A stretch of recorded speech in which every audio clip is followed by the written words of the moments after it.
Hi, thank you so much for joining the third and final workshop for the Youth Free Expression Film Contest Series 2026 on documenting our democracy. This workshop is about editing your film. So hopefully you attended or have watched the recording of our first two workshops on planning your film or pre-production and shooting your film or production.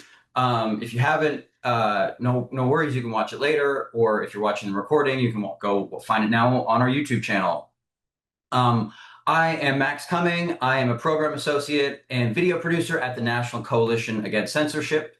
And we are very lucky to be joined by several very special guests to help us out with this workshop today. First, we have Rabab Haj Yahya, who is a documentary editor with over 20 years of experience. She just recently edited the feature Coexistence My Ass, about dialogue between Israelis and Palestinians and sort of about comedy as a tool for that. It just won the jury prize at Sundance Film Festival 2025. Rabab, thank you so much for joining us. Thank you, Max. Pleasure to be here. We are also joined once again by the incredible Andrea Swift, a professor at the New York Film Academy and a filmmaker who also has over 2 decades of experience. Her films have appeared at Sundance's Environmental Film Festival, the Berlinale Festival, and many others over the years. Andrea, thank you so much for joining us again. It's great to be here. And before I introduce our third guest today, I will just remind everybody the details about the contest. Once again, these workshops are being put on as part of the Youth Free Expression Film Contest. The theme this year is documenting our democracy, which, as it suggests, and as the workshops have hopefully made it clear, you're supposed to make a documentary. Submissions are due September 9th. It's totally free. You must be between 13 and 19, including those years, so a teenager, to be eligible. And you must live in the United States when you submit or have some kind of connection to the country. Films should be 6 minutes or less. They should include a little tagline at the end. It says there, first prize is $1,000, a scholarship to take a class at the New York Film Academy, and your film will be screened at the NCAC annual benefit and the National Council of Teachers of English conference in the fall. Second place is not too shabby either, $500, and third place is $250. So please, by all means, if you're interested in filmmaking, if you want to test out some of these things that we're learning about, this is a great opportunity to do that. You can win some money. You can develop your skills. So I'm super excited to see what you all make and submit to the contest. Okay, so with that out of the way, I would like to welcome Marie Kim, our third guest host for this workshop today. Marie is very special because she is the winner of the 2025 Youth Free Expression Film Contest. So that last year, the theme was My Art, My Speech. And it was not a specifically documentary film contest, although Marie's film actually, I think, does have a lot of elements of documentary at the very least, if it's not just outright one. And it's especially appropriate for today's workshop, I think, because it has some really incredible editing. So without further ado, well, first of all, I would like to welcome Marie. Marie, thank you so much for joining us. Thank you for having me. Okay, so we're going to watch Marie's film right now. Yeah, everybody, please enjoy this special screening of Art Is by Marie Kim.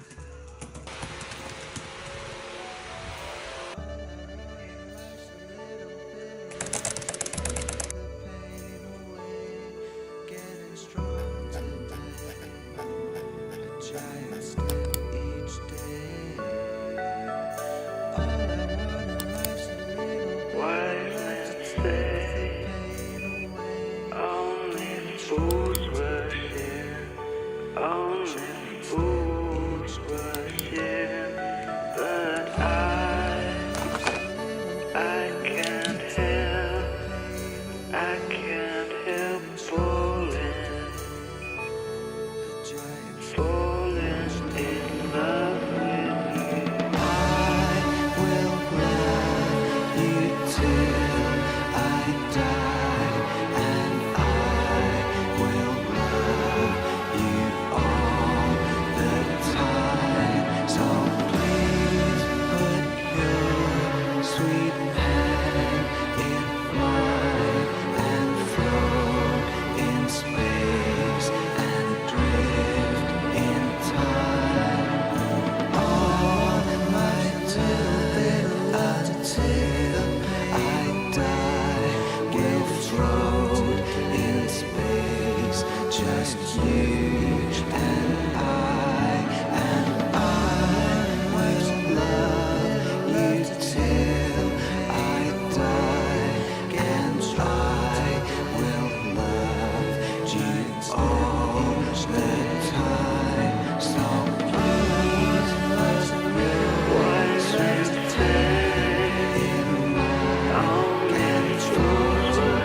Okay, that was Art Is by Marie Kim. Marie, could you tell us all a little bit about how you decided to make this film and your kind of your thought process behind it as you were thinking about what you wanted to submit to the contest? Well, I saw the prompt and I'm generally just an artistic person. Besides filmmaking, I love to draw and paint, and I love writing as well. So some of that I incorporated in the film. So I was just sort of thinking about how art contributes to my freedom of expression and speech. And I decided that sort of I'd start out with featuring some of the ways in which I create and I contribute to art. And then I thought about how it could extend to other people and sort of the current political climate. So then I expressed that. And then I thought about how art is inherent to loving and like humanity. And sort of like the plan was to expand on what art means to me personally and then also explore how that connects to other people. Yeah, I definitely feel that the sort of the personal and the universal in the film, and I think that is something that makes it really powerful. And there is a real I don't know, I guess sense of um, I'm trying to think of the word here. I guess like technique and craft. It's very deliberate. And I feel like I'm watching of kind of I don't know, a very developed eye, I guess. Can you tell us a little bit about how you got into filmmaking and your experience as a young person, as a filmmaker? I started taking video lessons just to sort of for the sake of it because I didn't have anything else to do over the summer. So then when I was 12, I started a Premiere Pro sort of program at an art workshop and I really loved it. And the teacher thought my film was pretty good. And so she was like, maybe you should continue with this. And so I sort of kept pursuing that in private. Um, my school had a Premiere Pro account, so then I was just sort of using it and really just playing around with a lot of the stuff. You can do a lot with the program. And so I would just film little shorts by myself, mostly on my phone or my old camera. And then I started to apply to more film programs, and that sort of helped me expand how I thought about film, just not only being a personal sort of exploration, but also a whole community, because filmmaking really is like in an industry perspective, like so many more people sort of collaborating together to create this one product. So then now I'm sort of in that stage where I'm exploring what filmmaking means as a team instead of just to myself. And I think that's really exciting. Yeah, that is really exciting. And that is a really big step. I think you're totally right that sort of that experimentation kind of when you're early on and just you and your camera and like figuring out what you can do with these things and what you want to say is a really crucial sort of a step on the road to becoming a filmmaker. But yeah, that leap into okay, I feel like I have my legs under me, and now I'm going to work with other people and find ways to incorporate their vision, right, and create something that I wouldn't be able to do just alone.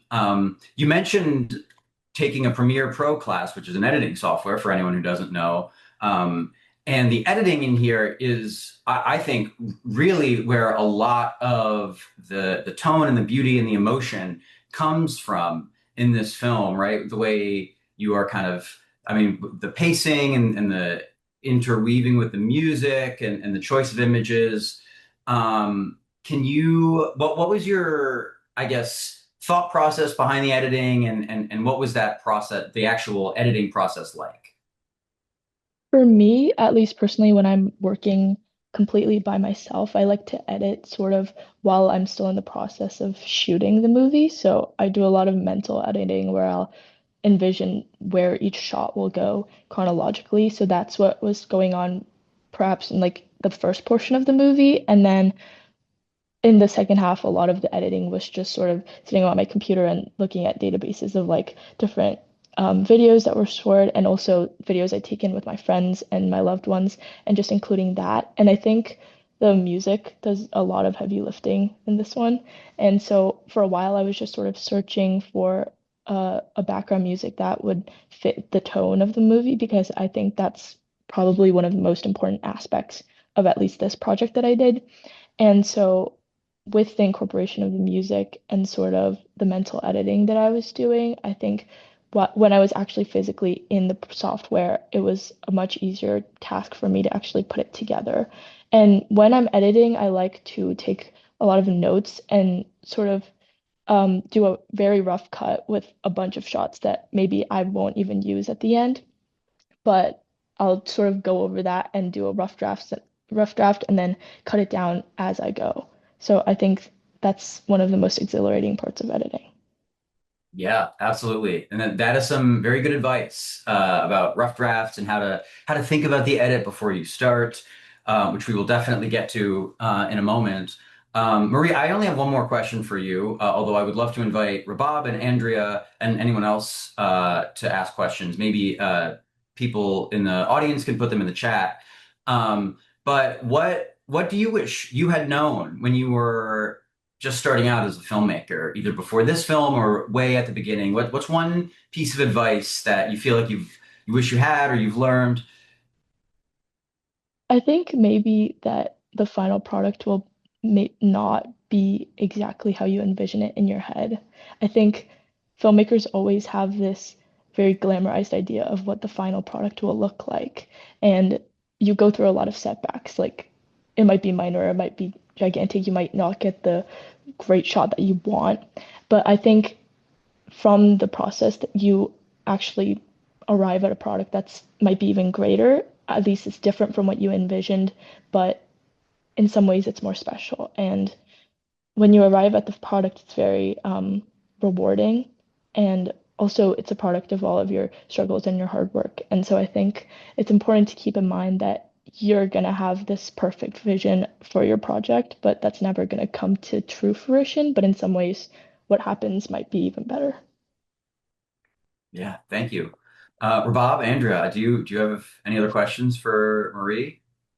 I love that. I just like the two things, like the playing around and that the film, what you have in mind is not what the final film is. Just really summarize this whole idea of like really editing is a process of discovery.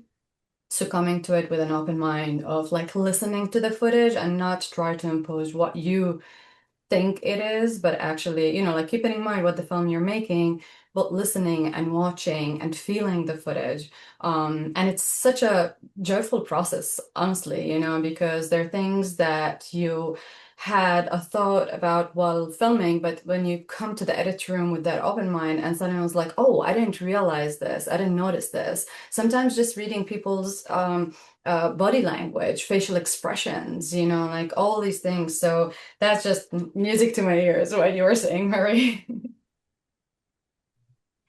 Yeah, I think that's a remarkable insight, and very mature insight. It can feel really defeating when something goes wrong, but I have found consistently over the years when the one thing that if it goes wrong, all is lost. Like when that goes wrong, take a deep breath and look for the gift because there is something you never thought, might be coming. And Marie, I compliment you on being so wise about that so early on. Thank you. I seem to be stuck. There we go. Okay. Well, Marie, thank you again for your beautiful film and for joining us and sharing your insight. So yeah, if anyone else has questions for Marie, please by all means drop them in the chat. And Marie, if you'd be so kind as to stick around and answer them in the chat, I think that would be really great. Great. Thank Okay. you so much. So moving on here into the instruction about editing your film. So at this point, you have planned your film, you figured out what kind of film you want to make and who the characters are and what story you're trying to tell. And then you've gone out and you've shot a bunch of footage or you've done some interviews or you've collected your material here and you have this whole big, you have these ideas and a big pile of footage. And now you have to do something with that, right? And that something is editing. So film editing is the process of turning the footage you shot into a coherent sequence, telling a story. And this is really where you're going to develop the emotion and the pacing and the tone of your film. This is a really creative and artistic process. It's not just a kind of like technical element, although there are some technical aspects of editing. Um, at a basic level, editing a film is taking individual segments of footage or shots, right, and sticking them together, putting them in a line, and those kind of joints where one shot becomes another is called a cut. And you add up a whole bunch of those cuts and you'll get a scene, right? A scene in a movie or a film or a book even is a specific place with certain characters or something happens and we're pushing the story forward. And you put a couple of scenes together and you got a movie. So Rabab, I mean, that is a very basic overview, but how would you define editing? What do you think it is at its kind of most basic level?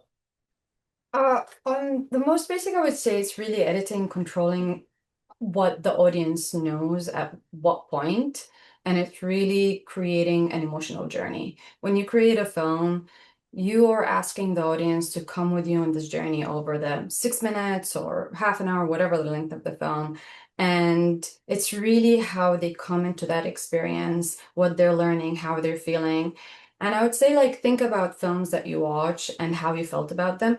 That's editing. It's not the footage. It's not, like it's all elements together, but like you can have the best footage ever, but if it's not edited well, if it's not put together, the emotions are not going to land. So editing is really shaping all that hard work that you did in the field and capturing the footage and the sound and all of these elements into an experience. And again, it's like really, like I always end my editing process, I'm just thinking about the audience and what do I want the audience to know at this point? What do I hold, for a reveal later? What emotions do I want here? That will also dictate the pacing. Like when do I hold, when do I slow down? When do I, speed up a little bit?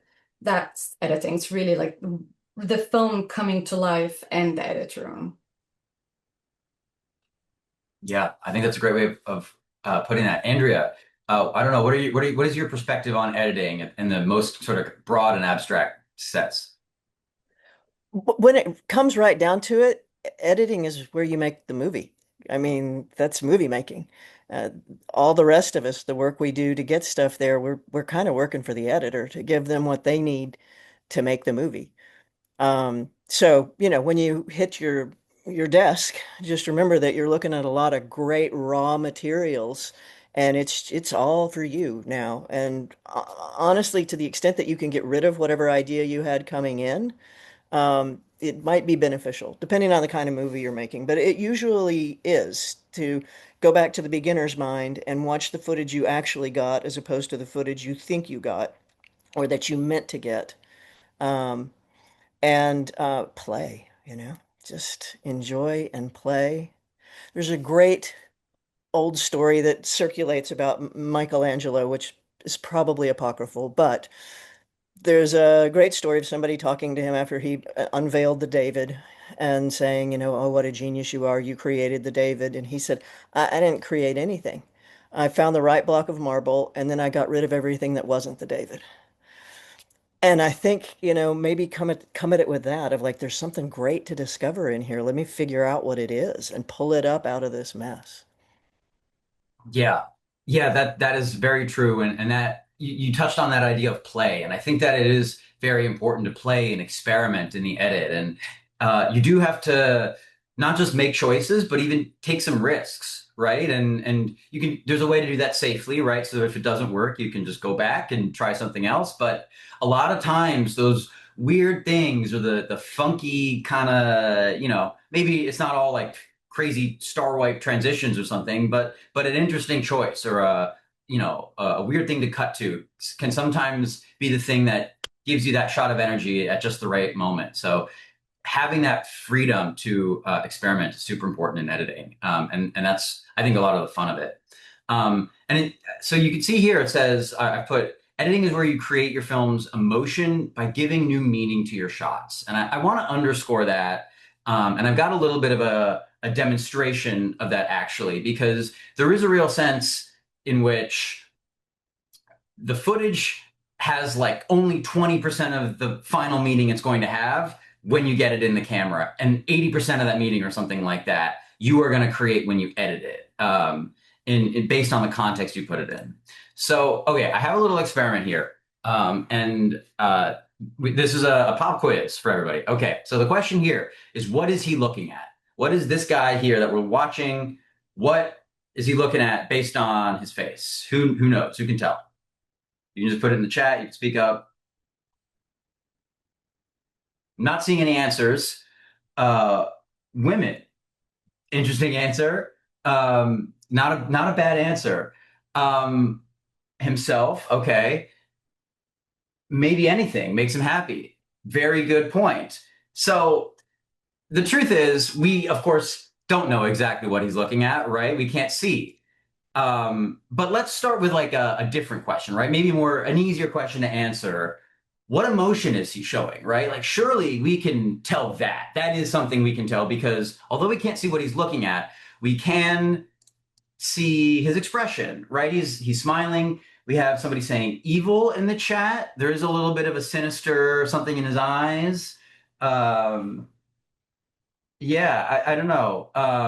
What do we think? He moves from indifferent to a somewhat smile. Yeah, it's a little bit ambiguous, right?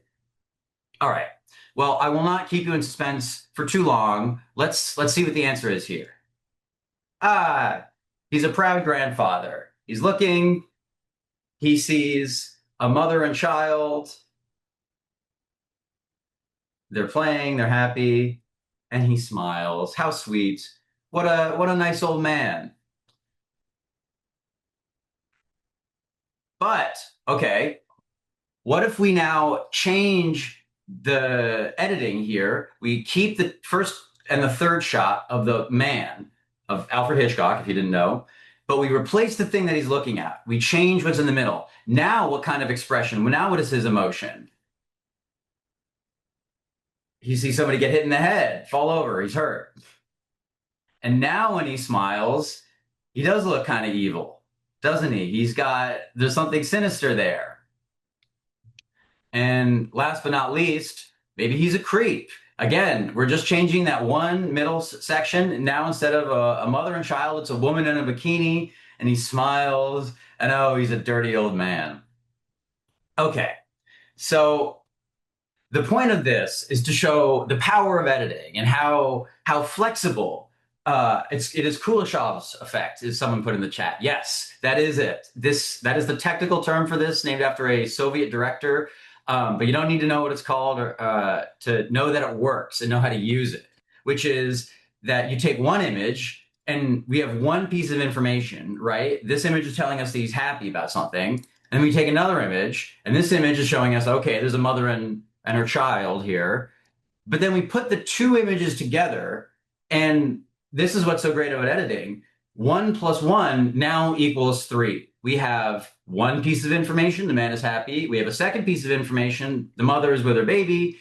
And then the third piece of information that is created by putting these two shots together is that the man is happy because he's watching the mother and child, right? The man, and therefore he's a kindly old grandfather, or he's a sadistic, cruel man watching the guy get hit in the head, or he's a creepy old guy watching the woman in the bikini, right? That third piece of information which is created by the edit, by the cut, which is Kuleshov's effect, as Ekaterina has helpfully told us in the chat, that is actually dependent on how you edit it and what you're putting it with.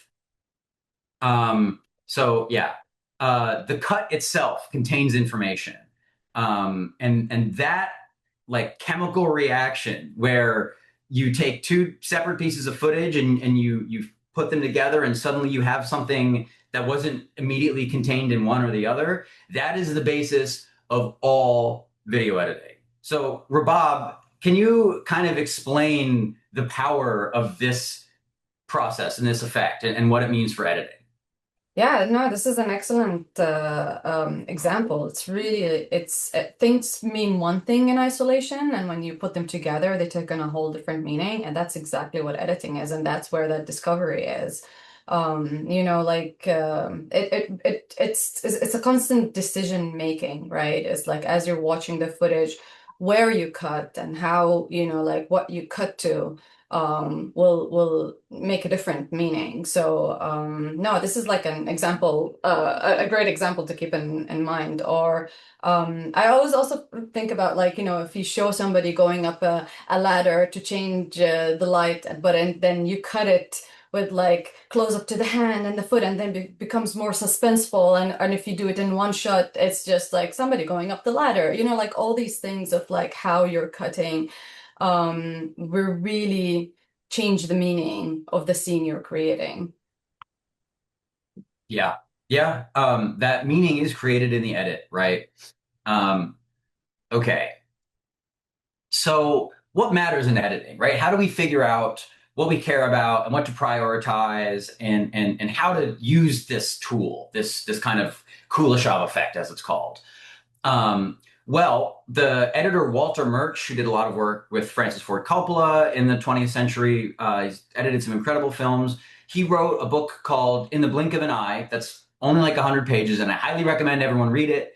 It's a great introduction to editing by a fantastic editor. It's for people. It was originally a series of lectures delivered to a film school class, but it's great for anybody, whether you're a rookie or you've been doing it for decades. So he has this rule of six, which is 6 things to consider when you're making a cut and the order to consider them in. So I'm going to run through them here, but I want to don't get too hung up on them, because I'm going to explain what the upshot is immediately after. So number 1, we have emotion at 51%, and then you consider story, and that's 23%. We have rhythm at 10%, eye trace at 7, two-dimensional plane of screen at 5, and three-dimensional space of action at 4. Okay, so I'm going to back up and explain what a couple of these things mean.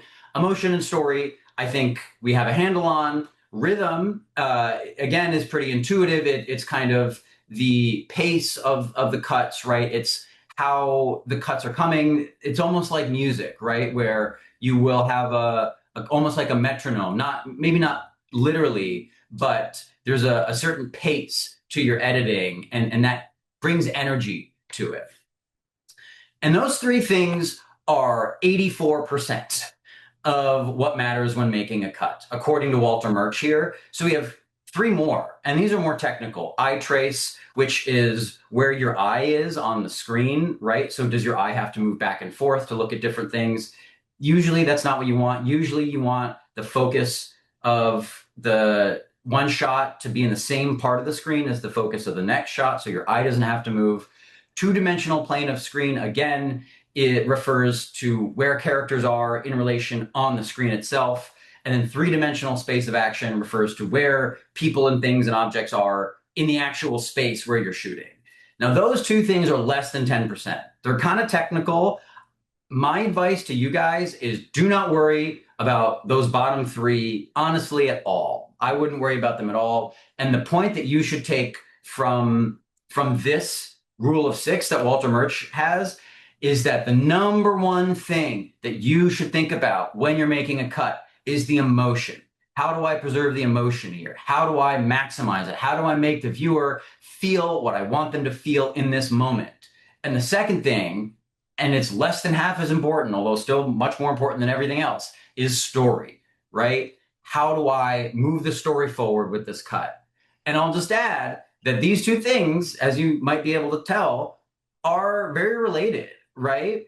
You are going to feel that emotion because you're invested in the story, right? And you're going to be invested in the story because it has a good rhythm, right? A rhythm that's appropriate. Maybe it's fast because it's very dramatic and intense, or maybe it's slow because it's more contemplative and sad or something like that. And that's where the story is. And so that rhythm and that story together make you feel the emotion that you're supposed to feel. And in just the same way, having these more technical 654 elements down here working, that's what's going to give you good rhythm, which gives you a good story, which gives you good emotion. So it's like these Russian nesting dolls. Everything in film editing is Russian. The Russians are the ones who figured all this stuff out. Yeah, Rabab, I don't know. Do you have any thoughts about this Yeah, rule? I would say if you really land the emotions and clarity of the story, and again, the rhythms in service of that, the other three are important, but they become less, noticeable. And that's why like the percentage here is really thinking all the time about the emotions and not worry about the technicalities of like, wait, but we can't break the 180-degree here, like think exactly in this terms of like, first, what are the emotions and clarity of the story and how the pacing and the rhythm of telling the story, and the last three will land if you have those first three really working. Yeah. Andrea, you have insisted, very rightly so, throughout these workshops that emotion and story are the biggest concerns and the driving concerns. So clearly Walter Murch agrees with you. What do you have anything to add here? Well, I think always listen to Walter Murch. He's a genius. I think I would recommend buying the book. If people buy one book about filmmaking, that's the one I recommend. Um, I think that one way of thinking about these is the way that you get to one is from the other, right? Like really what we're after is emotion, and everything below that is how do you create emotion? And the most important piece we have to do that is the story, because story is our main way that we create emotion. I think it's good to think about these things on kind of levels of complexity. If you're just getting started, just story and emotion, and don't worry about any of the rest of it. And I'll tell you, as scientific as Murch is about this stuff, he also is a standing editor. He works with an intuitive software. He does not use Avid. He has himself at a standing desk, and he makes his cuts like that as it's playing, right? So the reason I'm telling you that is to say all of it's really coming from his gut. I mean, he's looking down with his head at what's happening, with his intuition.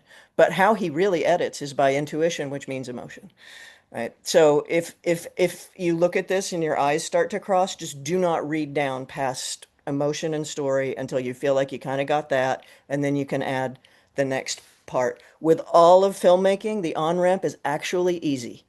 The basic stuff is simple. You can keep going for 100 years and never learn it all and never get to the bottom of it, etc. But you don't need to know all of this stuff to start. Just the beginnings to guide you.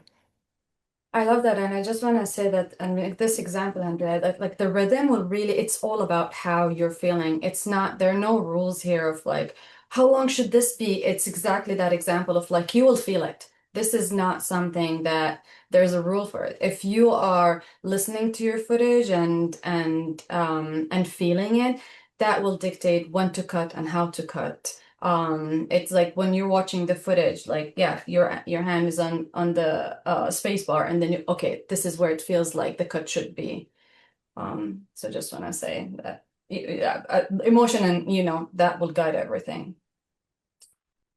Yeah, and a great way to practice that gut feeling, when should the cut be, is even when you're not even editing, when you're watching a movie or something like that that you like.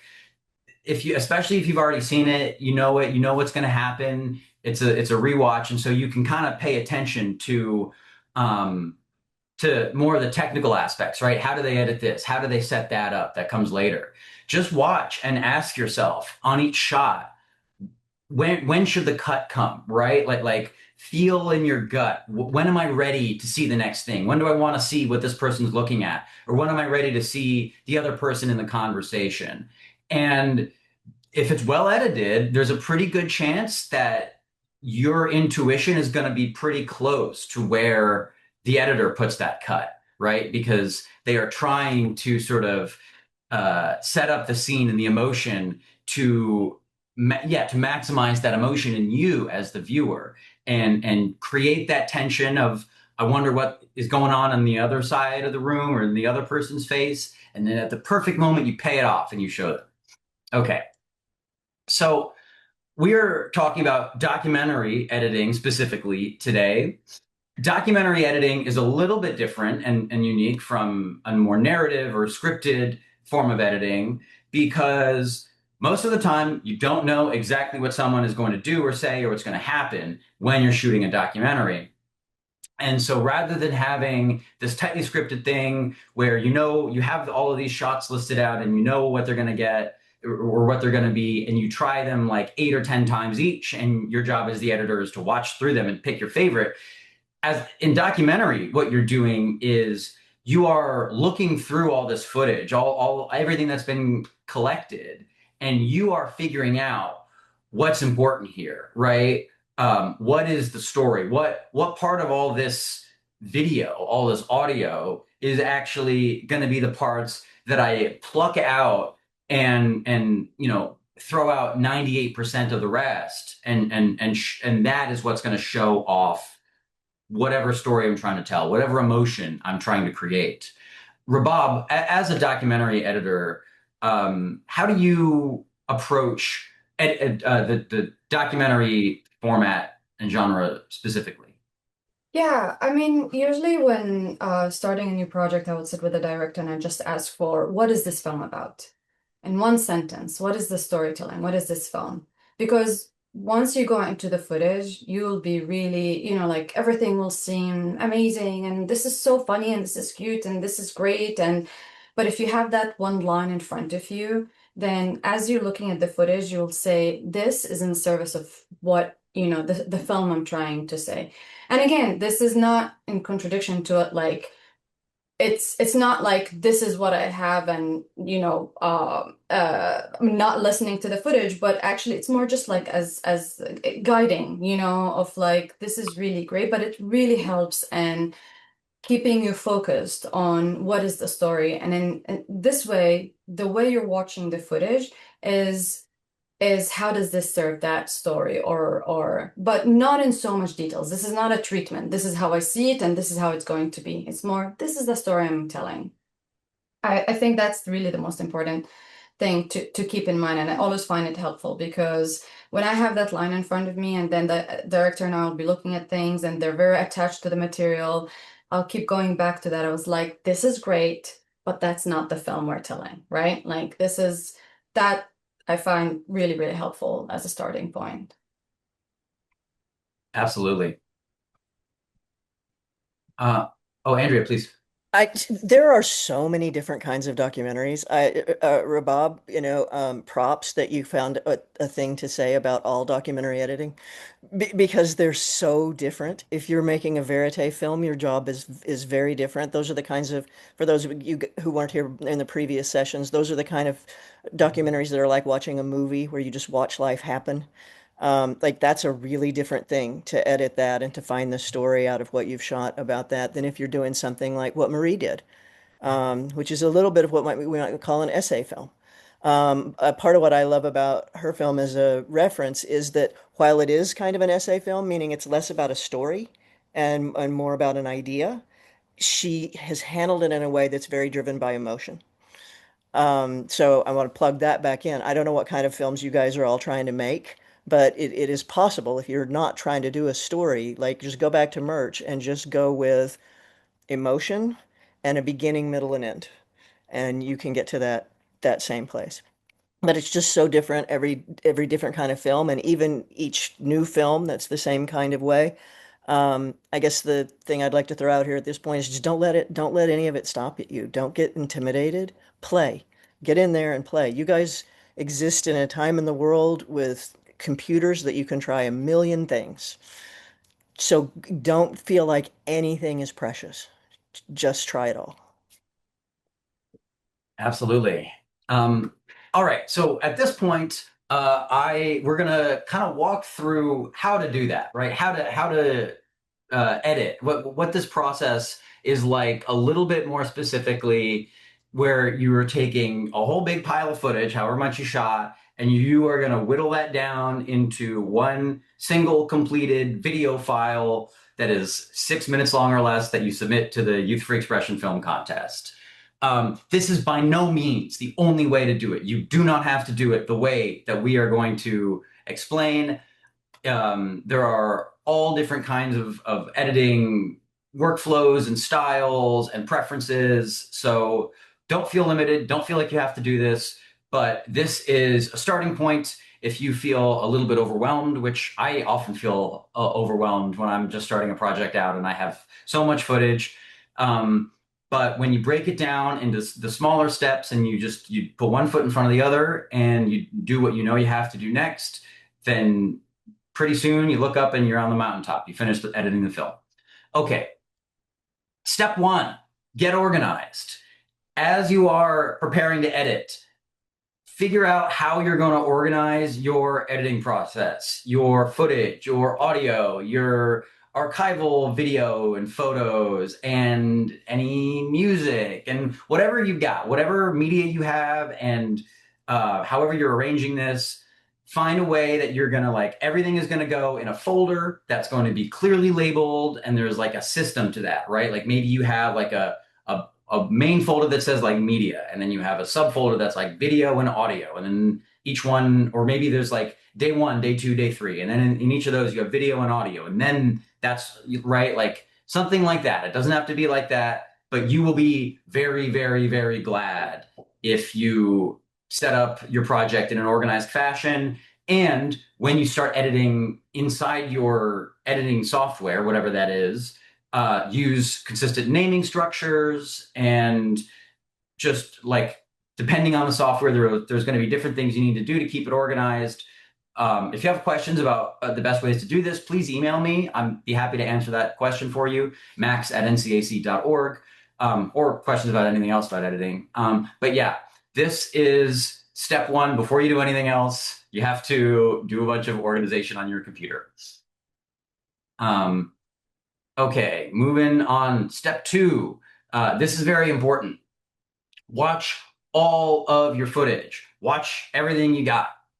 Before you start assembling it, before it's time to cut, you need to figure out what you're working with, right? Andrea mentioned the example of Michelangelo sculpting the statue of David out of marble, right? Well, you have to understand what your block of marble is, what shape it's in. If you want to sculpt a 12-foot tall statue of a man, then it's like a 4-foot but like super wide and round block of marble. You have to be aware of that, right? Because the shape of your marble is going to dictate the shape of your film. This metaphor is getting a little bit tortured, but I think you know what I mean.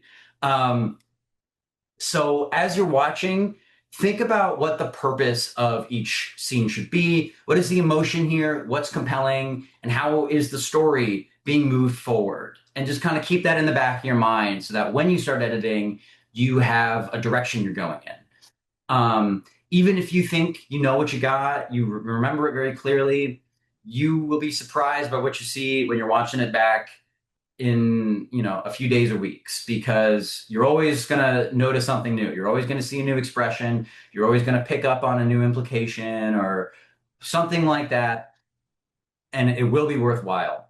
You should definitely take notes on anything that's interesting or important or that you want to come back to. You can take those notes on paper. You can take those notes in a Word document or a Google Doc or something. You can also take them directly in your editing software if it will enable you to, which most of them do. Different ways of doing that, but having those notes however you take them is going to be very valuable. And it can be as simple as taking a little notepad and just writing out a list of timestamps that you want to come back to. And a timestamp is just the time that something happens, right? It's like hours, minutes, seconds, or minutes and seconds. So like 7:53, good comment about, I don't know, censorship, right? And then you come back when you're editing and you go, oh, I see, 7:53, I should look because that's where the good stuff is. You'll save yourself some time that way. Rabab, when you are starting out on a project and you get all this footage, what do you have in mind as you're watching it? That first viewing is so important because, again, like when we were saying about that discovery process, it's so important to take the time to watch everything. Even if you're in a rush, this process will save you so much time later, because then you're focused on the creative process rather than looking for something. Or the worst is that you had it there, but you didn't even know because you didn't watch it. So taking the time to watch with fresh eyes and taking notes of how you're feeling while you're watching. Many times I have markers for like, oh, I'm interested here. Oh, I'm listening. Oh, this really moved me. Like taking notes, because again, it's all about emotions, right? So like as you're watching all that footage, taking the time to take notes of how you're feeling while you're watching it this is really interesting statement, you know, like this is, I'm not sure what they meant by this. Like all these things, every new thought you mark it, take a time code. Taking the time to watch all of the footage is like, you know, I always like to think about the puzzle, you know, like for me, I need to have all the pieces in front of me and see what are the pieces, start building, you know, the frame, just thinking in terms, and again, every editor has their own different process, but I just feel that that's really helpful. And I can't start editing without knowing what I have. And to know what you have is really important to be super organized. Don't rush this. Take the time to put the footage in a organized way, naming the files with proper labels, organize them in the project by shoot day, and then you take that and turn them into, depending on your footage, right? Like, is it by location or type of the footage, you know, interviews or visuals, making in a way that it really breaking it down so that it's not overwhelming and it's not that you don't lose anything, that you get to see everything. And again, watching and listening. Listen to what people are saying and how they're saying it. Emotions, emotions, emotions. Like that's the word that we just keep going back to because it's really what drives everything. So yeah, that's my process is again, you know, like, and it's really a combination of what we said before, of like, all right, here's the idea. This is what we're creating here. But now I'm coming into it with fresh eyes, watching everything and enjoying this process. Yeah. Yeah, just to expand on what Rabab said, because you said it all beautifully. You will be watching your footage multiple times and doing multiple cuts. Even for a small film like this, if you keep making films and it gets bigger, then it can be years that you're watching this stuff for. You are only going to, and you're not going to feel it the same way after you've watched it a bunch of times. So that experience of watching it for the first time and making your notes about what you felt when you watched it the first time, it's one of your greatest tools. Your own experience, how you respond as an audience person, is one of your strongest tools. So taking the time to do what Rabab said is, I think, critical to for yourself much further down the line to give you some help. Yeah, couldn't have said it better. Okay, we have step 2.5, and this one is optional. But if it applies to you, you might want to consider it.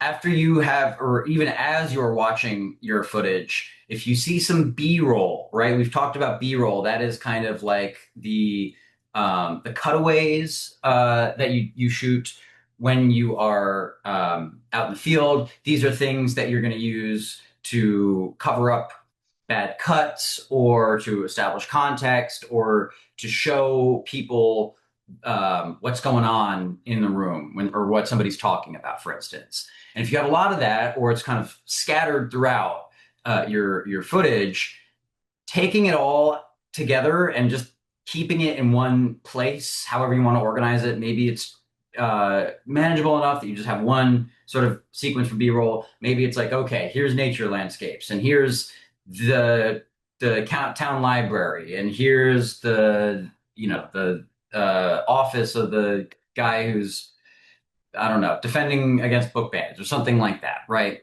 Having that B-roll where you can access it quickly as soon as you need it is going to be helpful. However, if that is not the direction that your project is going, then you do not have to do this. Or if you feel like you know where it is, it's a manageable enough amount, then you can move on to step 3. Step 3 is cut a first draft of a scene. Take a scene, once you've watched it, you've made your notes, and just kind of cut it together into a very rough version, a first edit through of that, right?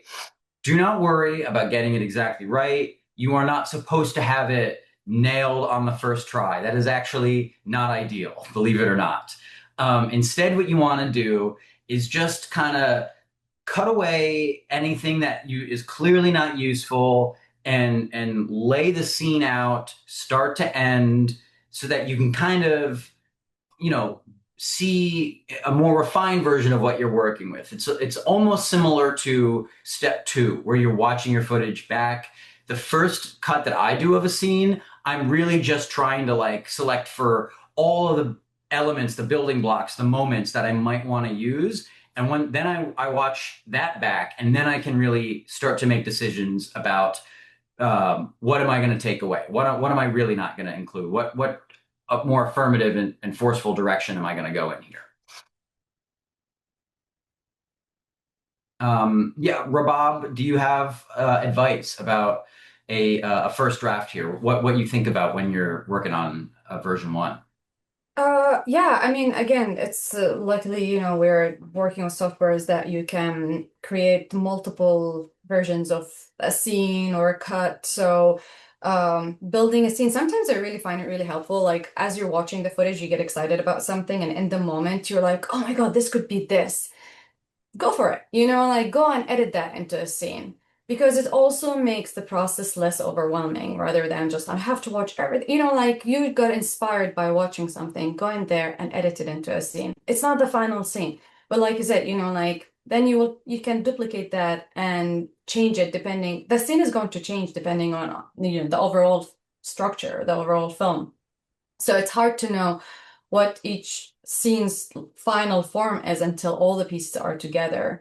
Um, but yeah, it's watching you usually your first scene, your first cut is going to be so long, and then you start, trimming it down to what is needed at this point in the film and what not, and what can you hold and what can we see and we don't need to say it. That's another thing, and like deciding.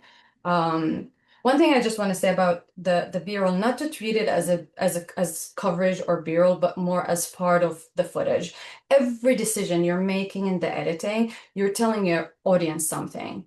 So if you're cutting to something as B-roll just to cover a cut, you're communicating with me, you're telling me something, you're telling me an information. So think about it, let's say, as we're working on documentaries, if you have interviews, lead with the footage, lean into your footage, what's in the footage, and then support it with the information. And don't use the footage just as coverage. I've seen people who lead with information and then they just cover every cut. That's not cinematic. That doesn't work. That's not, it's not storytelling. So yeah, just keeping these things in mind. Again, going back into listening to your footage and building your scene in a way that um, listening to the footage and what you have in there, and then if you need to support it with the information, again, depending on what the film you're creating.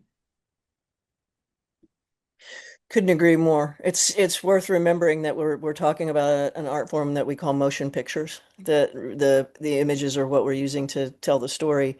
Ideally, you've probably heard it before, show don't tell.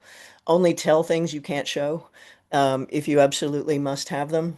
I'm a little allergic to the word B-roll because it tends to make people think of eye candy, which is Same. what you were just talking about, Rabab, is like stuff to just stick on top of radio. There's also this phrase that people use in documentary where you do a radio cut. Please don't do a radio cut. This isn't radio. Um, I co-teach a class with Bob Eisenhart, who's a great editor. He cut Free Solo a few years ago that won the Oscar among many other things. And it's just a chant for him with the students of it's not B-roll, it's your movie. And I think there's some value in seeing what can I do first. Imagine I have no words. How much can I tell you without words? And then imagine that the only words I have are the things that came out of the scene. Like voiceover should be the very, very last piece of that. I also want to just complicate the metaphor I gave a minute ago of Michelangelo getting rid of everything that's not the David.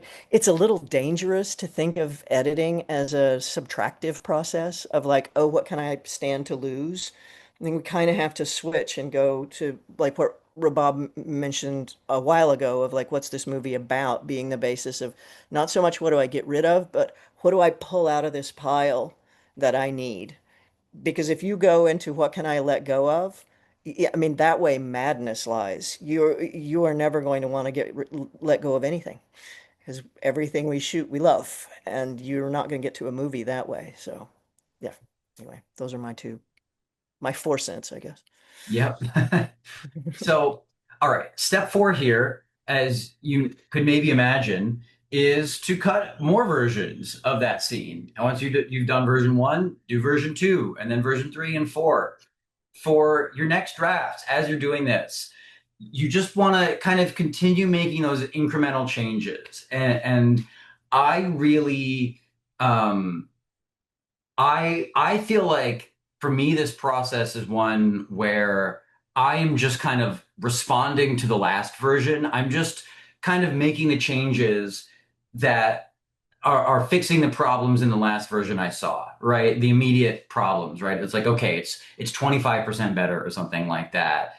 And I'm still not trying to make it perfect. And I'm just kind of like applying layers of polish or shaving away layers of marble. You're kind of doing both at once, as Andrea just said. Um, and you want to do as many drafts as you want to get it right. Now, one thing that I'm going to caution here is that when you do this, make sure that you are duplicating your last draft and then you are editing in the duplicate version. And so that way you have a version 1 and a version 2. And so if you do something, you take that risk, like we mentioned earlier, you do something a little bit wacky or weird, or you want to see how it's going to work, and then it doesn't work. You want to be able to go back and start from fresh from the last the last version you had.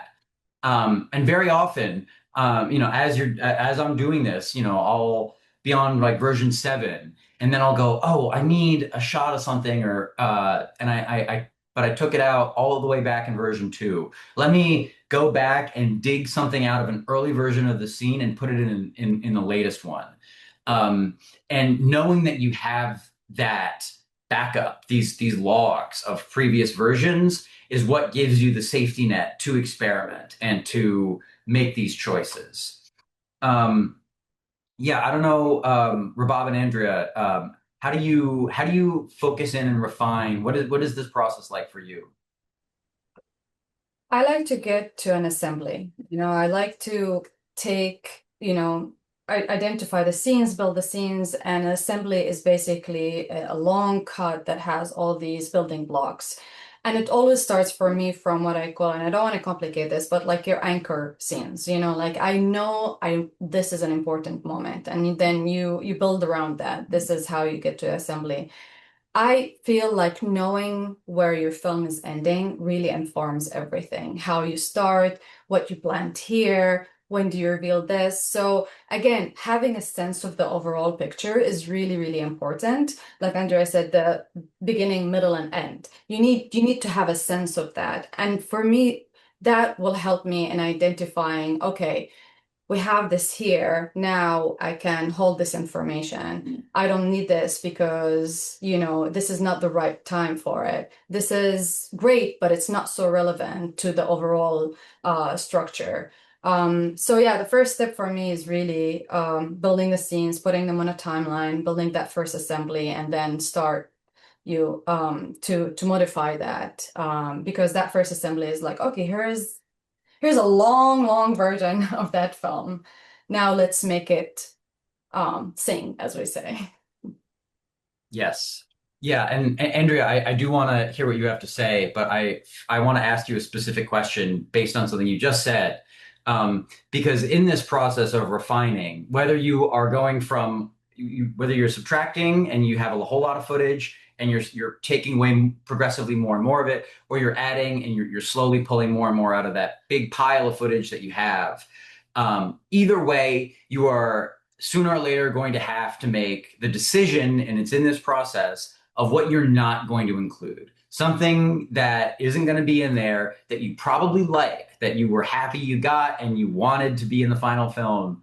And that process, killing your darlings, as they say, can be very difficult. Yep. How do you do that? How do you think about killing your darlings as you are, and also more broadly thinking about your subsequent versions getting closer to the final scene? Well, I think that we got to start where Rabab was talking about, like, what's this movie about? And even if you have wonderful things, and you often will, because the world, life's messy. It's not just going to be about your movie. It's not like shooting a script. Like you're going to capture all kinds of things, and some of them are going to be amazing. Some of them are going to be transcendent, and they don't belong in your movie. The big trick is that get a hold of like what movie am I making, and as you pull it out, what story am I telling? I'm going to assume you're telling a story, and it's not an essay right now. What story am I telling? And then how does this contribute to the story? And if it's not serving the story that I am trying to tell, depending on what it is, you may want to stop for a second and say, is this a story I want to tell, or do I want to tell a different story? Um, and if I'm sticking with my original story and this is amazing and it doesn't fit in my story, you know what it's great for? Instagram. Like, killing your darlings is something William Faulkner said when he won the Nobel Prize. And as a novelist 100 years ago, he literally had to lose things. We live in a time now where you don't necessarily have to kill your darlings. You can defer your darlings elsewhere, which makes it a little easier to let go of them because you know it's not dead. It's just not going to belong right here. Very well put. All right. So, as to how specifically you do this process of refining, I have a few pieces of advice, which is just to start organizing things within your scene, right? So, like, for instance, if you have a conversation that is really wide ranging and goes through all these different ideas and comes back and forth, touches on one subject several times, take every time they mention whatever that is. Let's say it's censorship. I keep talking about that. That's what we do at NCAC, and put all the mentions of censorship together so the two characters, the two people are talking about that at the beginning of the scene or the middle or the end, and then they move on, right? They move on to the next thing. You're going to start laying in your B-roll where appropriate, or I don't want to overuse that term because yes, it is your movie, and you don't want to just kind of throw it in because you have some ugly footage or a bad cut. You need to also use it very deliberately and in a way that is going to add to your film and accentuate your film rather than just hide parts of it underneath itself. It doesn't work. And eventually, as you're getting further along in this process, you can even start adding in music if you want. Although you'll have opportunities to do that later. All right, we've done our scene drafting process. Maybe we have 2 or 3 scenes and we've drafted all of them. We've got them in a pretty good shape. Now, step 5, you put them all together. You make that assembly. And they don't have to be done, but once you put them like that in the order that you think they ought to go in the final movie and you watch them back, you are absolutely going to have some kind of a eureka moment about the scenes and about how you want this to be edited, right? Just having everything in context at this point is going to show you, oh, this part of this scene is redundant because we cover something similar in that one, or the momentum from one scene actually means that we can lose the first half of this scene. And I find that when I do this, I put them all together, I start killing darlings very quickly. I'm like, oh, I was so precious about all these little moments in all these scenes, but now that I'm actually watching them as a movie rather than as these separate little moments, I can see the whole chessboard, as they say, and that's a very good thing. Also, the other thing you're going to do at this point is add transitions between your scenes, right? So you want to kind of like lower the pace and kind of like find a way to neatly wrap up one scene, find a like a little bit of an ending beat, and then how is that going to naturally lead into the next one? How are they going to work together rather than having like one just kind of abruptly stop and then suddenly we're in a different place. We're talking to somebody else.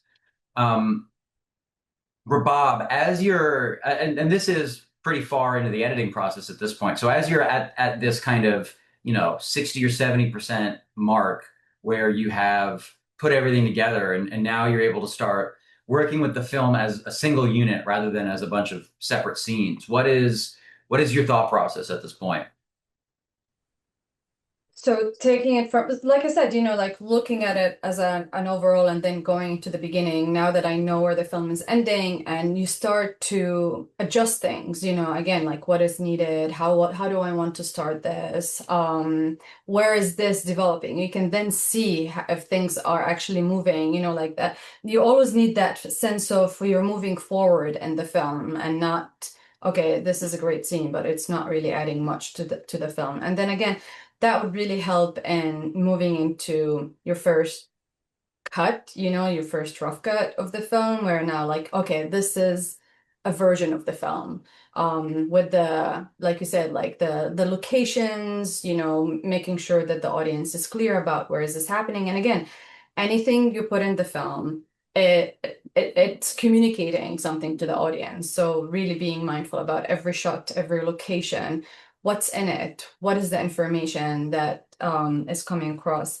And then with the first rough cut, I will show it to somebody, like a friend, a colleague, because I'm so close to the film and the material, and I know so much that showing to somebody with fresh eyes is really going to allow me to see what I'm taking for granted, or what I'm, missing in the film. So that's really, really important step when you have that first version of the film, is sharing it with someone and asking for their feedback. Sometimes, you might be wondering about things. Many times in the edit, we're like, is this important? We don't know, because we know this information, the audience don't know. So like, I'll make a note of like to ask after they watch the film, what do you think about this? How so showing that first cut to somebody to get a sense of, does this make sense? And then you go back into making your second cut, adjusting, based on the feedback that you got.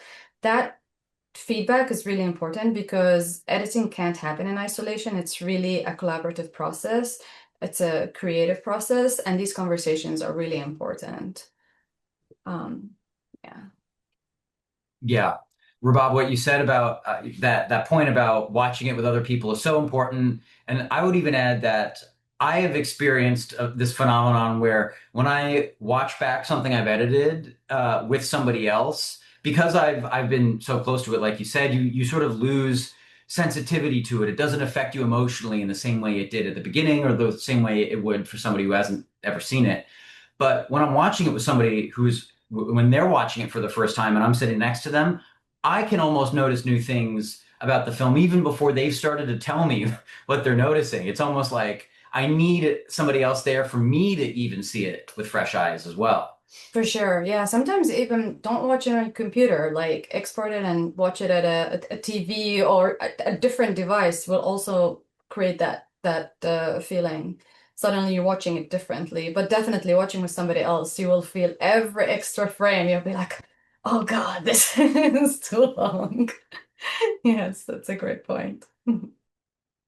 Yeah, watching people watch your film is probably the best notes you'll get, especially if you're not working with other professionals, because people don't know how to give notes, and most of the suggestions they tell you are going to be wrong. But the problems they're pointing at, I mean, that's, I think, what to look for when people are giving you their responses and making suggestions is like, what problem are they trying to solve? If you get multiple people pointing at the same problem with different solutions, their solutions are probably wrong, but look at that problem. It's also therefore important for you guys, whoever it is that you're going to use that are your friends that are close enough, don't tell them about your movie. Because the real value of having somebody to show it to is somebody who has no idea coming in so that they can tell you, like, I don't understand what was happening there. Or my attention kind of wandered when I got to this part. Like those kinds of things are really helpful, and they're not going to be able to tell it to you if they already know what film, you're going to make, or if you've showed it to the same person 18 times. Like try to parse out, what do I say, ration your friends out so that you can keep getting fresh responses.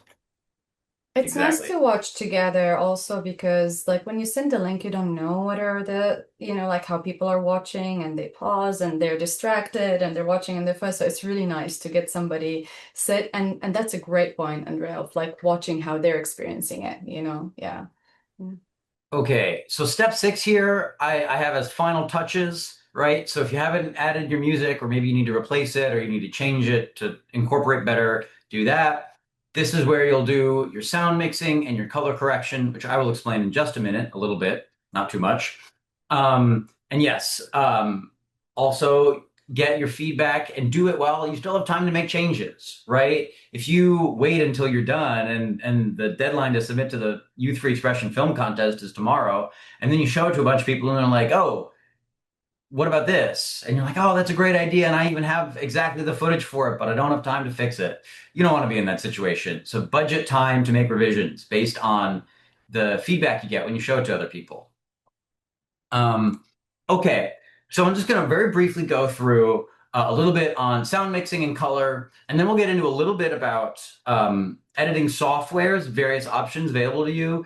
And then if time permits, I would really love for us to all do a live editing demonstration, which I think should be fun. Okay, so sound mixing. Sound mixing can be a little bit tricky and technical along with color. What you guys ought to worry about is just make sure that you can understand what people are saying. Make sure your music or any sound effects you might have are lowered so they're not going to interfere with somebody's voice. Bring up someone's voice, make it a little louder if that's what's going to help. If your editing software has some noise removal effects or settings, you could try those out. Some of them work better than others. But if your audio quality is just too low to understand what someone is saying, definitely use subtitles and just caption it. Especially if it's just like one or two people off mic saying one little thing, that's totally fine. Subtitles are perfect for that. For color, there's two main kinds of color editing. You have color correction and color grading. Color correction is just fixing mistakes, right? We talked about exposure last time in our production, our shooting workshop. If you got your exposure wrong the first time, you can fix that to a certain extent in post when you're doing your color. You're also trying to make your shots visually match each other, right? If one is super orange and then you cut to something that has this really blue tint, you can fix that. You can add more blue into one or more orange into the other and get them to match each other. And doing that as much as you can is going to improve the visual cohesion of your film. Color grading is changing the color based on the aesthetics or creative choices to serve the story, right? And you can think about movies like, The Matrix, for instance. The Matrix, the first like 20 minutes or whatever, spoiler alert, they're in the Matrix, right? They're inside this computer program, the simulation. And when they're in there, everything is super green, which is telling you subliminally, even if you don't know this, you don't know the color theory, it's telling you that there's something unnatural here. There's something wrong. And you're going to pick up on that, even if you know nothing about filmmaking, right? That is color grading. That is a creative choice to serve the story. And most editing software you guys are going to be working with will give you the basic controls to do, at the very least, the color correction, if not a little bit of color grading as well. Okay, a very short intro to editing software. Editing software, video editing software is done, or video editing generally is almost all done with computers today.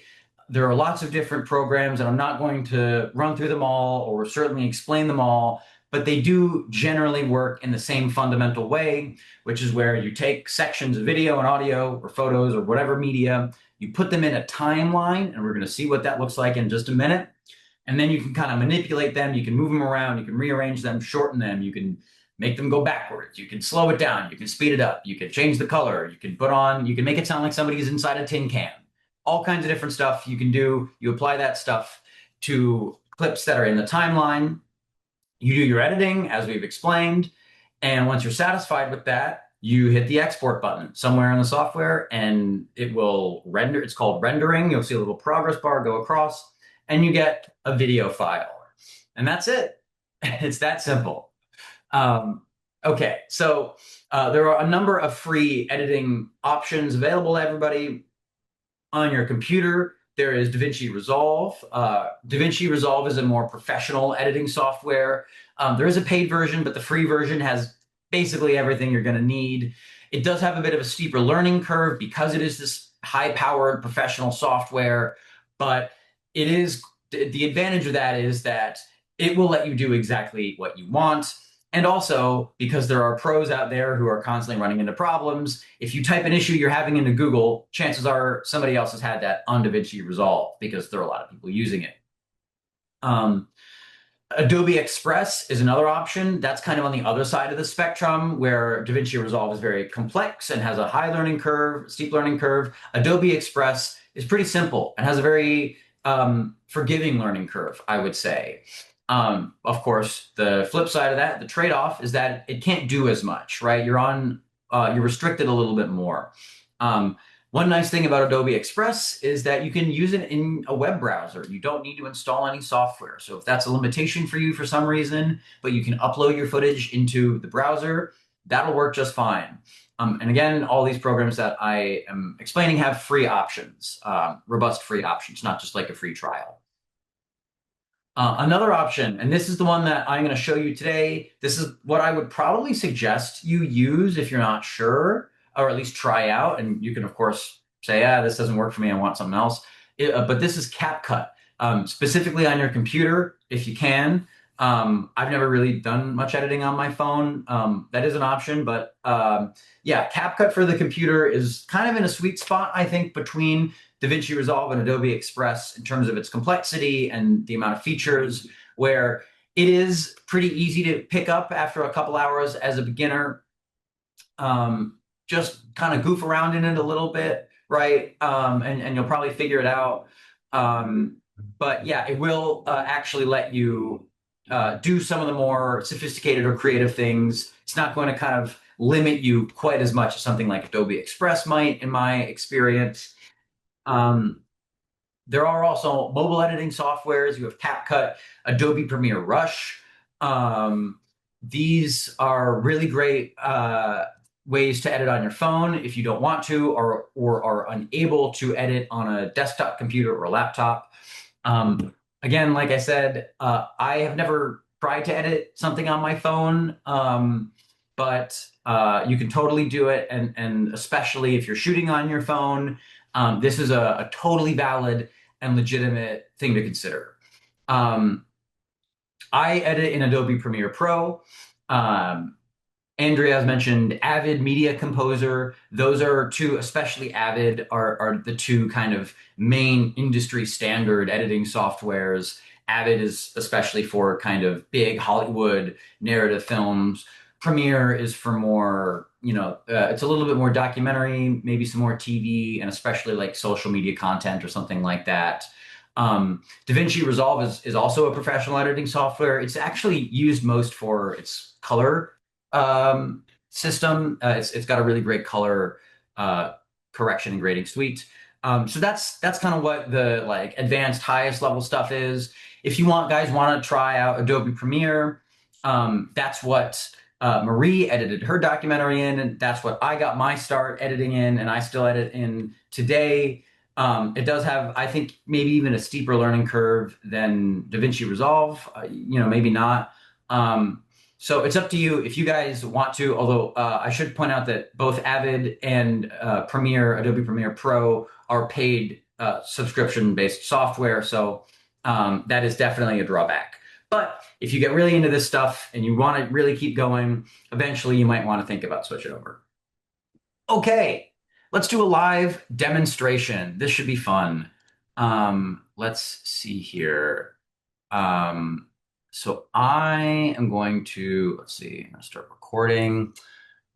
So I apologize. I realize that Zoom, the screen share is not perfect. It's a little bit laggy, but hopefully you'll get the idea. So just to explain what we've got here, I've done no more than 5 minutes of work setting up this project in CapCut, which is free to download, and this is the free version. And what I've added here is a little video clip of an interview I did with somebody when I was covering a book ban, a censorship incident in Tennessee a couple months ago. I have the audio, so that's right here. This down here is the timeline. You can see up top we have all these little, this strip with all these little pictures of this woman, Carrie Lambert, who is such a gem.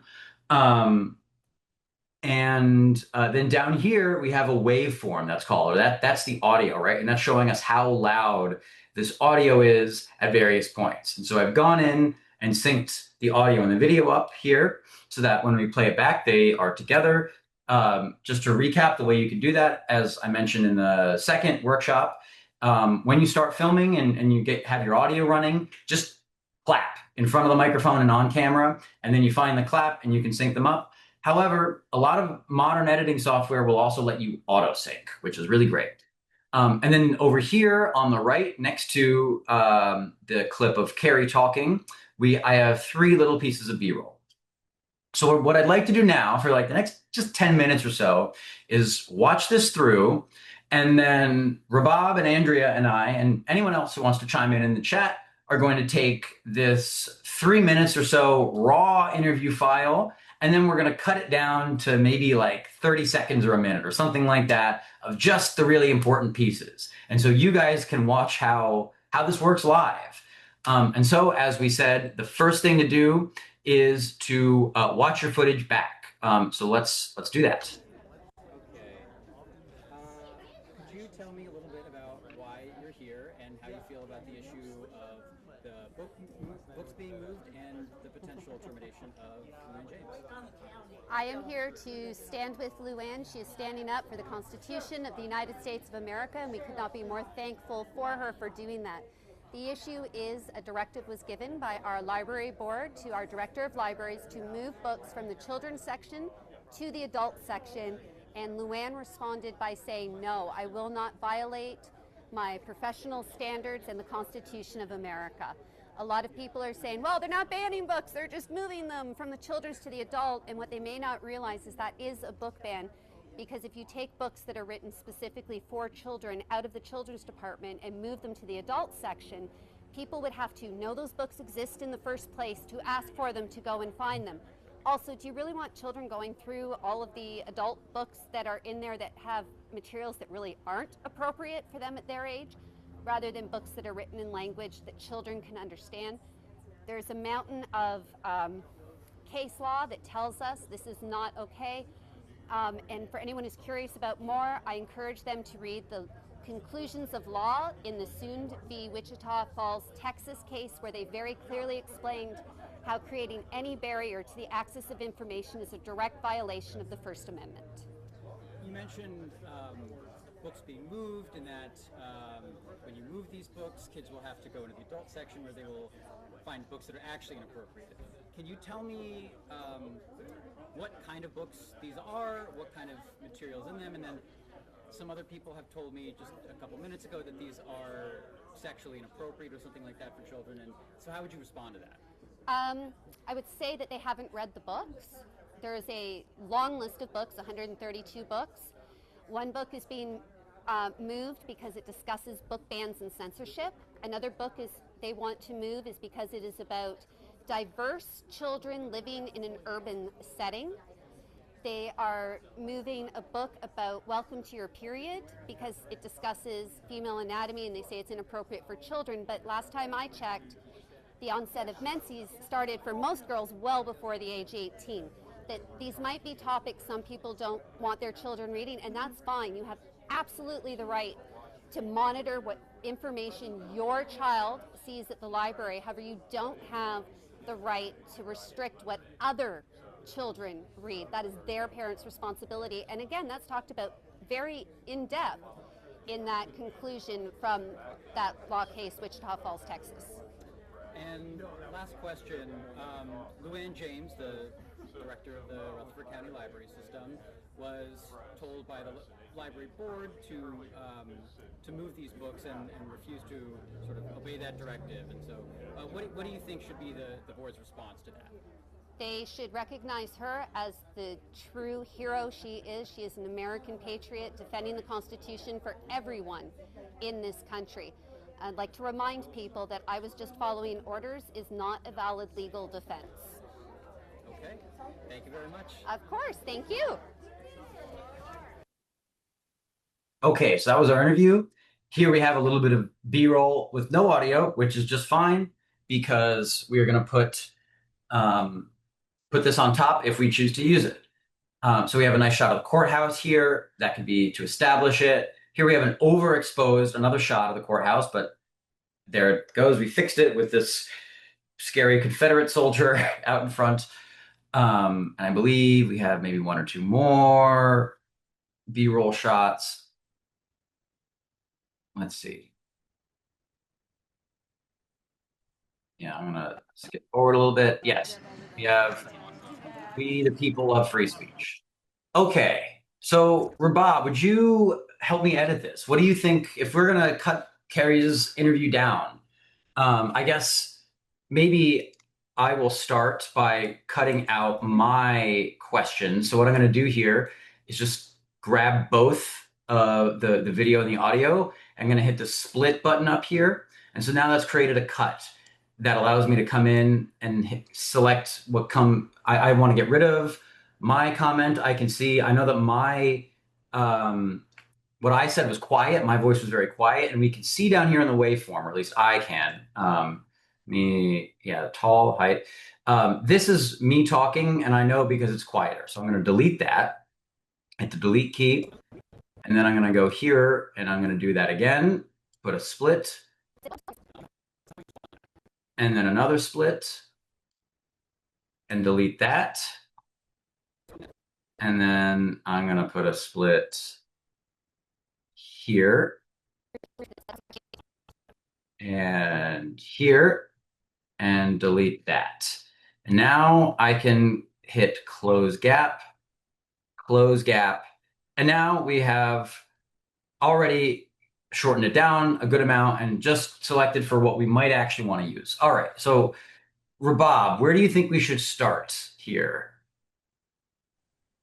It really depends, and again, if this is only one interviewee or there are more, and this is again that part, and sometimes like they don't repeat the question, so it's not. So it really depends on the film if you keep the question or not, and the style of the film. But my process would be listening to this, marking, okay, now she's talking about this. This is why I'm here. This is what's happening. And then she goes into a bigger picture.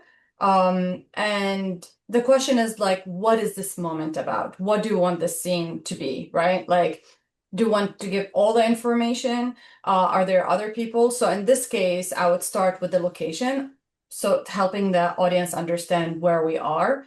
So that establishment of a place, if there's a shot of people and then we see our person and she says, I'm here for this, I would have to listen to this again. I was trying to take notes. Usually I would also, sometimes it's helpful also just like to, again, when marking what is being said would be really helpful in identifying what is needed.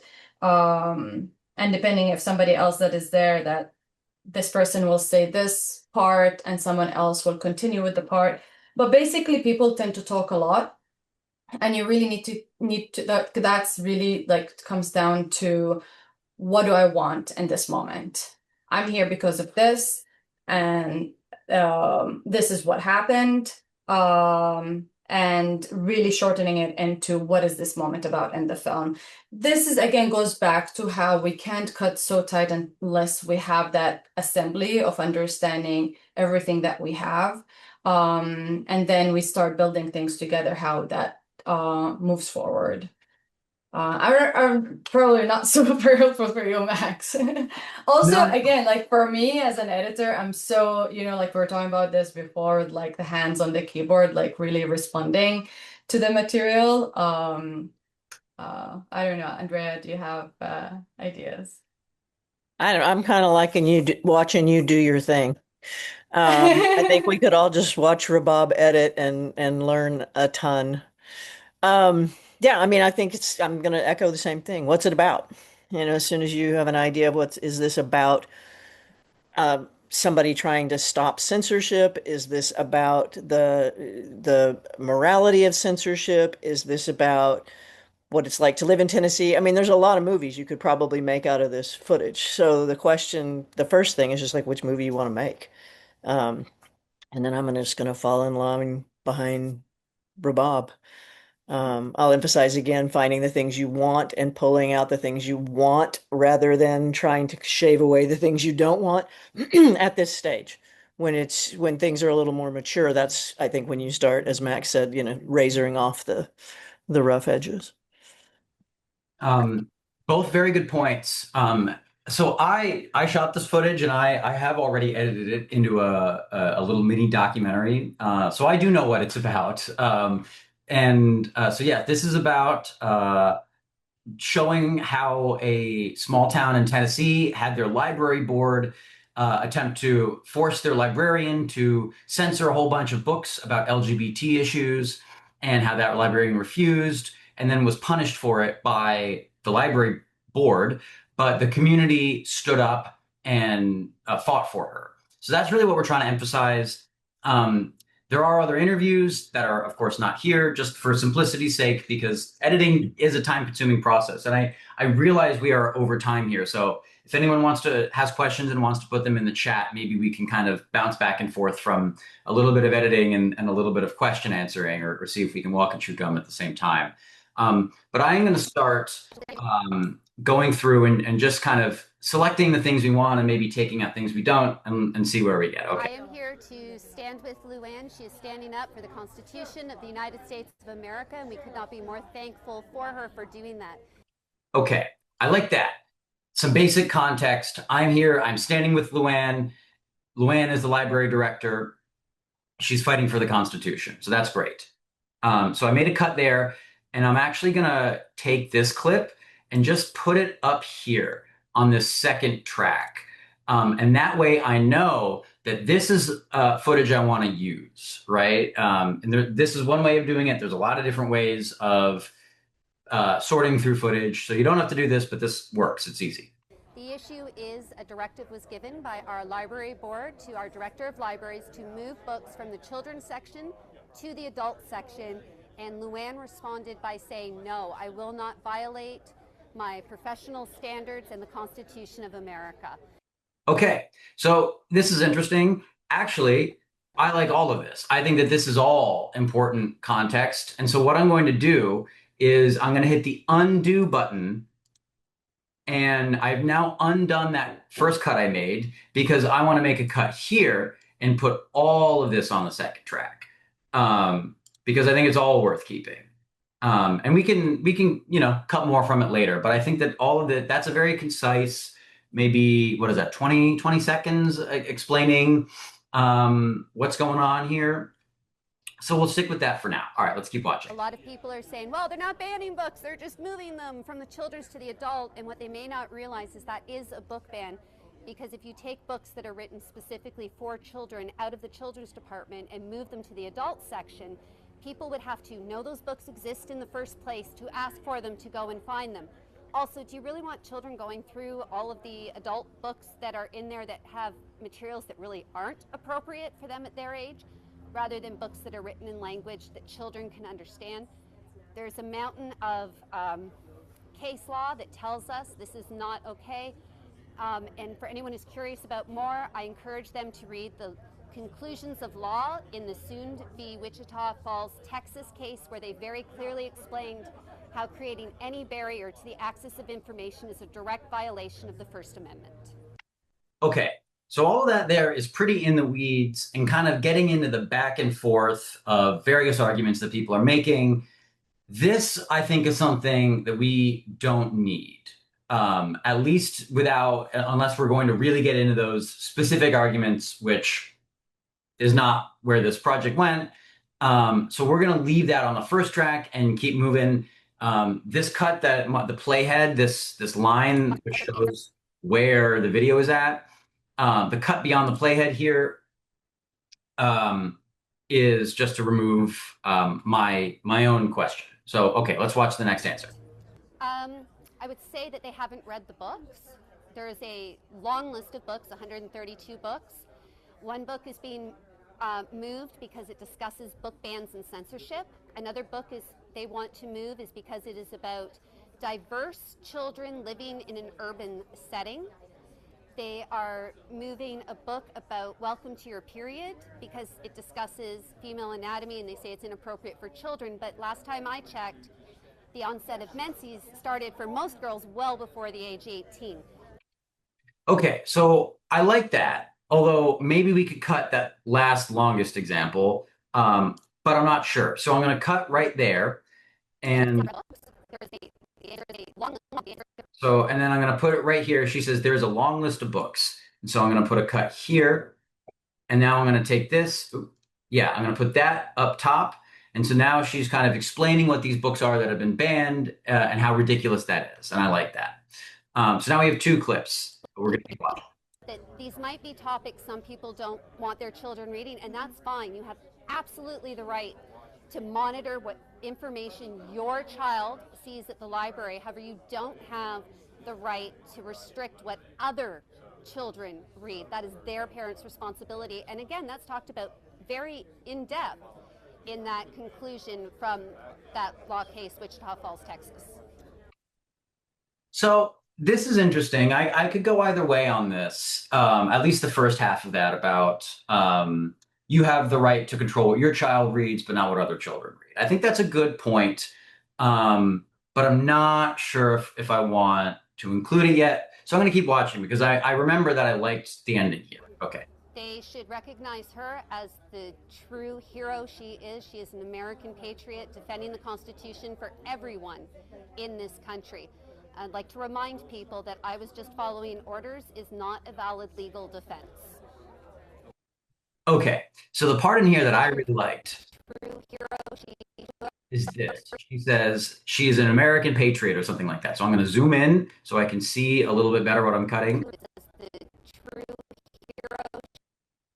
Okay, so that she's starting to say that first word. So I'm going to put a cut. She is an American patriot defending the Constitution for everyone in this country. And I'm going to put another cut right there. And then we're going to, put that up here. Okay. So now we have 3 different clips. We'll just pull them out here for now. And there's lots of different ways to do this. I am not the most experienced CapCut editor, but I think that is kind of better because it shows that you do not need to be an expert. You do not need to be super slick and fast to make this work. Okay, so let's just watch back what I've selected out. I am here to stand with Luann. She is standing up for the Constitution of the United States of America, and we could not be more thankful for her for doing that. The issue is a directive was given by our library board to our director of libraries to move books from the children's section to the adult section, and Luann responded by saying, no, I will not violate my professional standards and the Constitution of America. There is a long list of books, 132 books. One book is being moved because it discusses book bans and censorship. Another book they want to move is because it is about diverse children living in an urban setting. They are moving a book.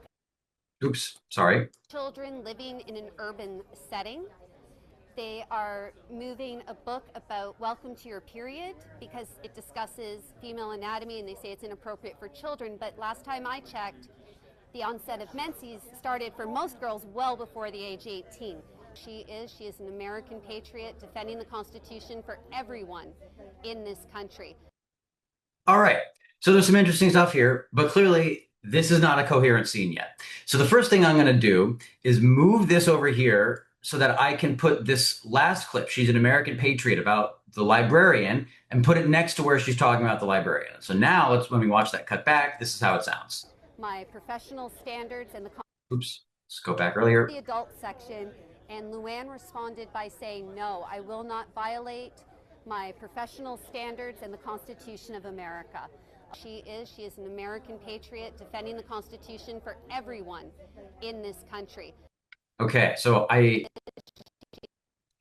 first of all, I have the wrong she. She says she's an American patriot. We don't need that first she is, so we're going to cut that out. We're going to delete it. And we're going to pop that there and rewatch that. My professional standards and the Constitution of America. He is an American patriot defending the Constitution for everyone in this country. Okay, still not quite perfect, so maybe we need a little bit more. I don't want to agonize over this.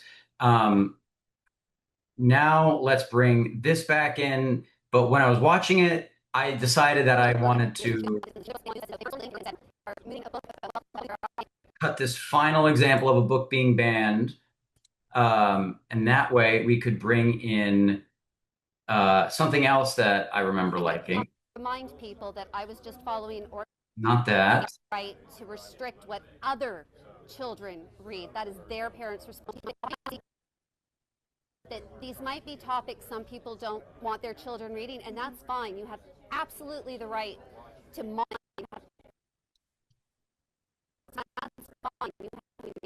So I want her to say, you have absolutely the right. So let's select it, make the cut. You have absolutely the right to monitor what information your child sees at the library. However, you don't have the right to restrict what other children read. That is their parents' responsibility. And again, that's talked about very Okay. So, and we're going to have to find a place to cut it off here. children read. That is children read. Right there before she starts her next sentence. And then I'm going to grab this here and I'm going to take it and put it at the end of what I've been editing so far. And now let's watch this back. Okay. I am here to stand with Luann. She is standing up for the Constitution of the United States of America, and we could not be more thankful for her for doing that. The issue is a directive was given by our library board to our director of libraries to move books from the children's section to the adult section, and Luann responded by saying, no, I will not violate my professional standards and the Constitution of America. She is an American patriot defending the Constitution for everyone in this country. There is a long list of books, 132 books. One book is being moved because it discusses book bans and censorship. Another book is they want to move is because it is about diverse children living in an urban setting. You have absolutely the right to monitor what information your child sees at the library. However, you don't have the right to restrict what other children read. Okay. So we're making some good progress here. And I would say that that is something that would be great for a first or second draft of a scene, right? When we think about that drafting process, there's definitely still things that need to be addressed. There are some little moments where we could have a cut a little earlier or a little later. We could put our B-roll in, right? We could put our establishing shot of the Capitol here or the courthouse here, so that when she starts talking, Stand with Luann. She is standing up for the Constitution of the United but I don't want to belabor this too much. Hopefully this is useful. You can imagine how you can keep doing this forever. You put in your music, you bring in other interviews, you combine them with this, and you're off to the races. So Rabab, Andrea, I mean, I don't know. I mean, what do you think about what we have cooking here? I'm so sorry I have to ask for a commercial break here because I have another meeting I have to run to, but I would just like to leave people with one thought, if I may. Film language is a weird experience when you're first starting. You've been understanding it your whole life. You've been consuming other people speaking it your whole life. You are an extraordinarily sophisticated understander of film language at this point. It's odd in terms of language because we can usually understand about as fast as we can speak, but you haven't had those same opportunities, quite likely. So that means that there's probably going to be a big gap between what you want to be able to do, what you know to do, what your taste tells you, and what you can do yet because you're a beginner speaker. So be kind to your beginner speaker. The only way you're going to get better is to keep speaking. Just be kind to that child who keeps trying to stand up and fall down because eventually they're going to win the Olympics. But for right now, you just have to be kind to yourself and don't give up and don't despair and don't let it stop you from making a film for this contest. Just keep talking and you're going to get good at it. And I'm so sorry that I have to bail, Max. I loved this exercise you were doing. I recommend everybody who can possibly stay here and do it. You have the opportunity to do it with Rabab. It just doesn't get better than that. And I'm really sad that I have to be the first one to duck out. But I've enjoyed spending these 3 sessions with you guys. Andrea, thank you so much. And it has been just such a pleasure and a treat for all of us, myself especially, I think, to hear your wisdom and your expertise. I apologize, we've run long. I know that everyone we've run long for everyone. So if you'd like to stick around, please do. But no one is obligated to. Andrea, thank you so much. We have been so fortunate to have you here. Thanks.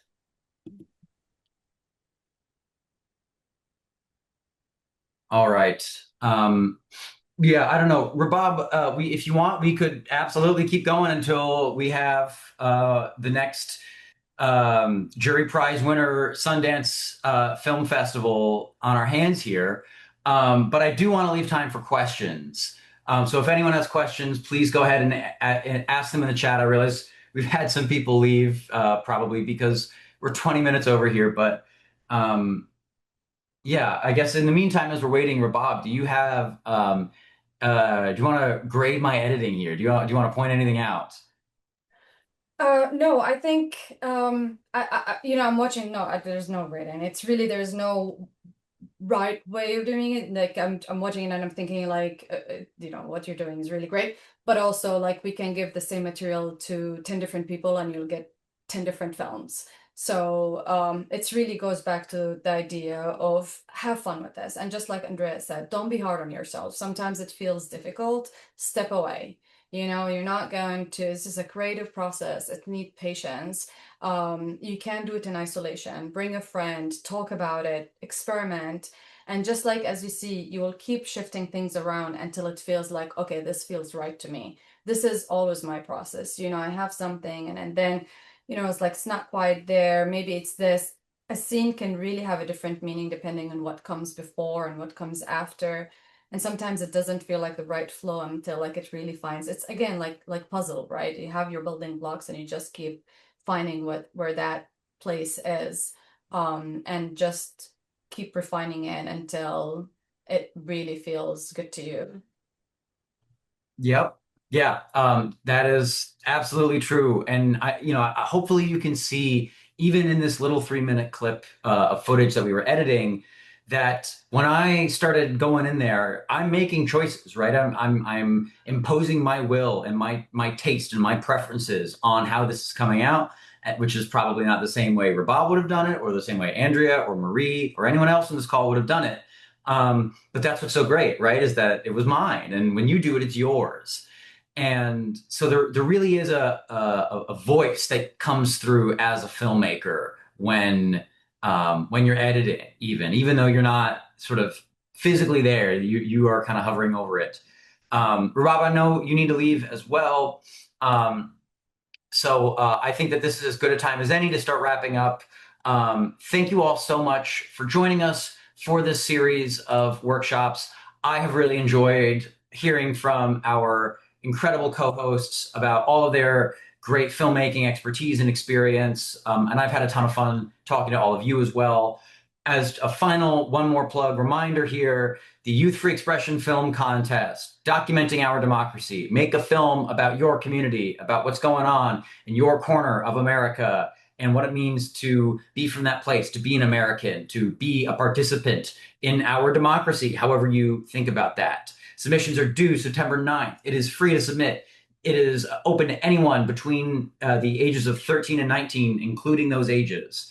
It should be 6 minutes or less, and it should say that it was created for the National Coalition Against Censorship. There are some awesome prizes that I've told you about before. I am so excited to watch what you guys make. And if you attended 2 of 3 of these sessions, we will be emailing you a letter of completion from NCAC and the New York Film Academy as just a little recognition that you guys cared enough if you intended 2 of these and you submit a film, you will receive that letter of completion, just to mark that you have learned something, you've put in the effort.